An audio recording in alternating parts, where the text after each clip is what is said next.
Isang mapagpalang araw po sa ating lahat mga boss. Nag-varnish po kami ng gabay po ng hagdan. Ito po siyang ginagawa ko. So panoorin po ninyo mga boss hanggang sa dulo para po may idea po kayo kung kayo po ay bago lang, para makita po ninyo at malaman kung ano po ang mga step by step kung paano po mag-varnish. Step number 1 mga boss. Ang pinakauna po natin gagawin dito ay siyempre lihain po muna natin yung kahoy.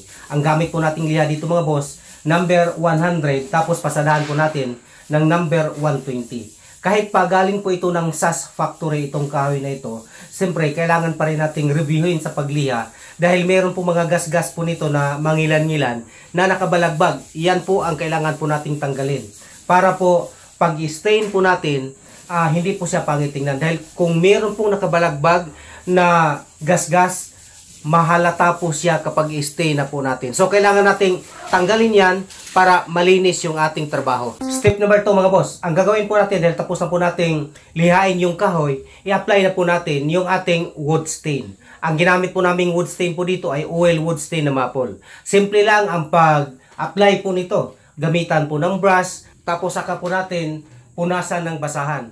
Pwede rin po na isawsaw ninyo yung basahan ninyo, yun na mismo ang ipunas po ninyo. Pero sa ganang akin mga boss, mas maganda kung i-brush nyo po muna, lalong-lalo na kung mayroong kailangang dukutin. So kailangan gamitan nyo po ng brush, saka po ninyo punasan. Ang oil wood stain mga boss, pwede na po ninyong i-apply kaagad.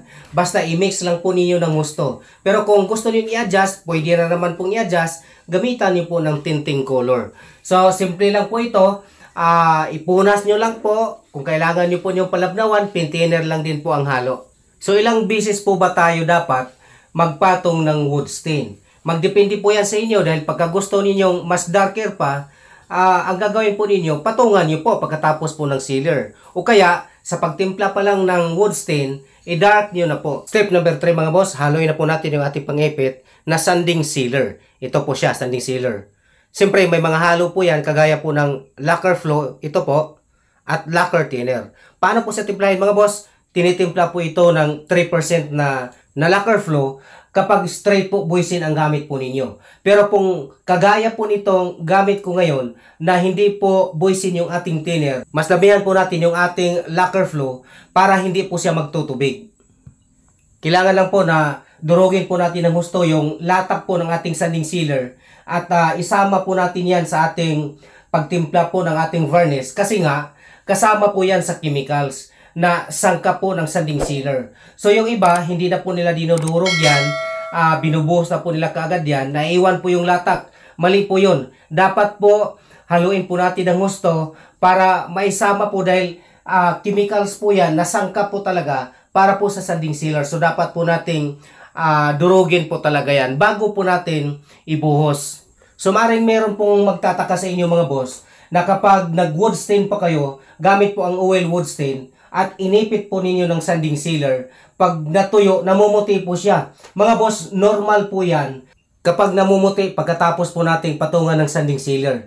Dahil ang tunay po talaga na dahilan kung bakit nagkaganon, dahil nga sa ating wood stain. Lalong-lalo na kapag makapal po yung pag-apply po natin ng wood stain. Kapag inipit na po natin ng sanding sealer, mamumuti po talaga yan. Pero wag po kayo mag-alala dahil kapag pinatungan na po ninyo yan at tama lang po yung dami po ng inyong lacquer flow na ilagay, mawawala po yan pag spray po ninyo o pag brush po ninyo, yung pamumuti na yan, mawawala po yan.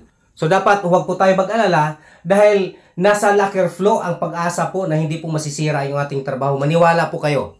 So dito po sa portion na ito, kapag magtimpla na po tayo ng sanding sealer, dito po ang marami pong pag-aalala, lalong-lalo na kapag baguhan lang po kayo. Pero sundin nyo lang po yung instruction po dito, basta po straight buisin, 3% yung kanilang instruction na lacquer flow na ilagay. Pero ulitin ko po mga boss, wala pong problema pag dumami po ang inyong lacquer flow. Ang magiging problema lang po, pag marami ang lacquer flow, maaaring maantala po yung pagtuyo niya. Kunwari, matuyo po siya ng kalahating oras, pero pag maraming lacquer flow, maaaring mag-adjust po kayo, mas tatagal po siya ng kaunti. Pero, hindi ibig sabihin na masisira yung inyong trabaho. Mas matagal lang po siya matuyo kapag maraming lacquer flow. Step number 4 mga boss, i-apply na po natin yung ating pang-ipit, yung ating tinimpla po kanina na sanding sealer. Sa pag-apply po ng sanding sealer, kapag spray po ang gamit po ninyo, alalay lang po ang pag-spray.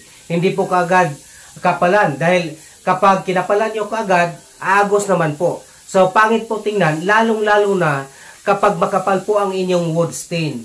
Kapag makapal ang wood stain at makapal po bigla yung ating sanding sealer, aagos po siya. Pati yung kulay po ninyo, masisira po yung kulay ng inyong varnish. So dapat alalay lang po dahil magpapatong pa naman po. Patungan po ninyo ng 1 hanggang 2 patong bago po niyo gagawin ang susunod po na proseso.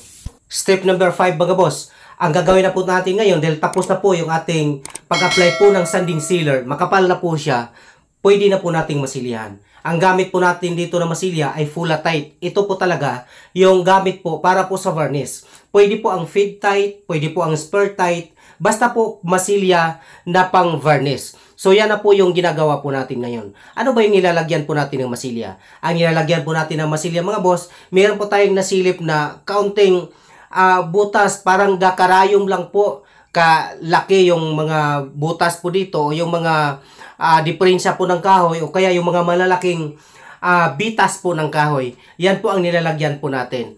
Kailangan po natin gawin mga boss, ang pagmamasilya, kailangan po natin takpan yung mga diferensya po talaga at siguraduhin po natin na yung ating masilya kakulay po ng ating varnish. Kung hindi man natin makuha yung ganong kulay mga boss ng kulay po ng varnish para po sa ating masilya, huwag po ninyong gaanong timplahan ng mas dark. Dapat po mas mag-light po kayo para pwede po ninyong i-pencil yan. Pero hanggat maaari, kailangan po na pag nagtimpla po tayo ng Full-A-Tite, eksakto lang dapat.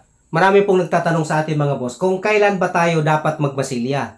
Ang ginagawa po natin ngayon mga boss, pagkatapos po ng sanding sealer, meron pong isang paraan ng pag-varnish o ng pagmasilya. Ang ginagawa po ng iba, bago po lihain yung kahoy, masilyahan na po lahat. Ganyan din po ang ginagawa ko minsan. Ang ginagawa po natin minsan, minamasilyahan po natin lahat yung parte po ng kahoy, gamit po yung ating pangmasilyang pang-varnish, saka po natin lihain ng sagad. Pero ganon pa man mga boss, ang ganong klaseng procedure, mabilis nga siya mapuno yung mga bitas o mabilis kumapal yung ating sealer o yung ating varnish, pero hindi pa rin maiwasan na meron pa rin pong dapat ispatan ng masilya. Gaya po ng ginagawa po natin ngayon. Step number 6 mga boss, dahil tapos na po nating masilyahan at natuyo na po siya, ngayon po ay lilihain na po natin. Ang gamit po nating liha dito mga boss ay number 240. At kung napansin po ninyo, ginamitan po natin ng tubig habang nagliliha po tayo. Dahil maganda po talaga kapag magliha po tayo, nagamitan po natin ng tubig. Unang-una, hindi po siya malikabok. Pangalawa, hindi po siya matakaw po sa ating liha. At pangatlo, mas mabilis po siyang lihain.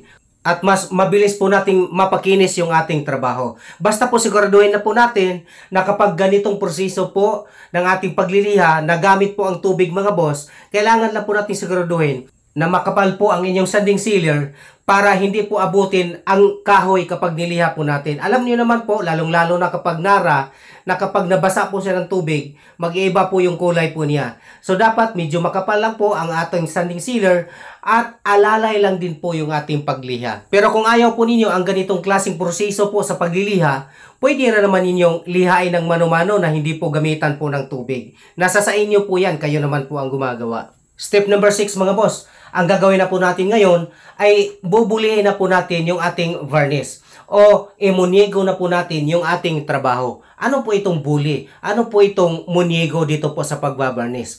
Ang pagbubuli mga boss sa ating varnish, yun po yung sinasawsaw po natin yung ating basahan na pinabilog po. Ayan, kagaya po nung ating hawak po ngayon. Sinasawsaw po natin sa ating varnish. Doon po sa sanding sealer na tinimpla po natin kanina. So, isasawsaw po siya at ipupunas nyo po ng diretso dito po sa ating trabaho. Sa ganitong paraan, mas mapakinis pa po natin yung ating trabaho. Dahil nga, sa yung ating varnish o yung ating sanding sealer, kapag maidiin po ng basahan, doon po sa kahoy, magsisiksikan po yung sanding sealer doon po sa mga bitas-bitas po ng kahoy. So, kapag kinapa po natin, pagkatapos po natin bulihin, ay makinis po siya. Na animoy parang humawak po kayo o nakahawak po kayo sa salamin. Ganon po siya kakinis mga boss kapag ginamitan po natin ng bully. Ito po yung part mga boss na gustong gusto kong gawin kapag ako po ay nagbabarnish. Hindi nyo po ako mapabarnish mga boss kung hindi po natin gamitan ng ganitong klaseng proseso. So ang tanong, paano na lang kung hindi ako marunong mag-bully o hindi ako marunong magmunigo dito po sa aking trabaho? Pwede po, basta po lihain nyo lang po ng husto. Kahit huwag na ninyong gamitan ng ganitong klaseng itong pagbubuli. Basta lihain nyo lang po ninyo ng maayos. Step number 7 mga boss, timplahin na po natin yung ating pang top coat. Ang top coat po na ginamit po namin dito ay clear gloss lacquer. Natural lang po na meron po itong halo. Ang manghalo po nito ay lacquer flow at lacquer thinner. Paano po siya timplahin? Natural po na ibubuhos po ninyo yung inyong clear gloss lacquer. Ayan, kagaya po ng ginawa po natin ngayon. Tapos, saka po natin lalagyan ng mga sangkap. Ang sangkap po nito mga boss ay lacquer flow at lacquer thinner din po. So, gaano po karami yung ating ilagay po dito na lacquer flow? Ang lacquer flow, ayon po sa instruction po ng Boysen, basta top coat na po hanggang 10%. Pero muli, wala pong problema pag lumagpas po ng 10%, lalong-lalo na kung hindi po Boysen ang inyong gamit po na thinner. Kagaya po nitong gamit po namin ngayon na hindi po siya Boysen. So wala pong problema na mas dagdagan nyo pa yung inyong 10% na lacquer flow base po sa dami ng inyong clear gloss lacquer. Tapos lagyan nyo po ng lacquer thinner. Ang ilagay po ninyo na lacquer thinner, basta huwag po lumagpas ng 20%. Okay lang po yon. So, nasa sa inyo po kung gaano po kadami. Basta, yan po yung aking may payo po sa inyo. Kung gaano po kadami yung inyong mga sangkap na ihahalo po dito. Saka po ninyo haluin ng husto at i-spray. Kung gusto po ninyo mas makintab pa, pwede po gamitan po ninyo ng polyurethane. Yung Sadson po, masyado pong makintab po yon. So, pwede po yon.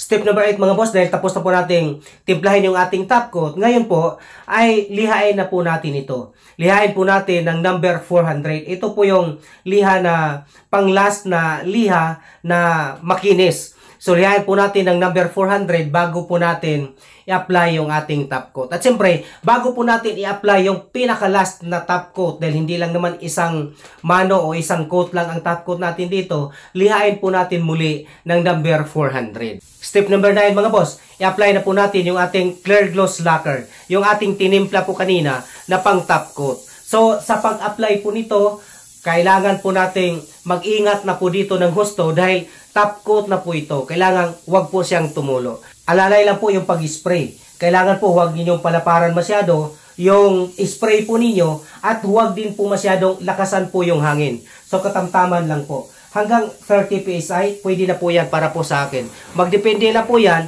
kung gaano po kalapot yung inyong i-spray. Pero sa ganitong klaseng varnish mga boss, katamtaman lang po dapat ang hangin at yung spray kung gaano po siya kalapad dahil finishing na nga po ito.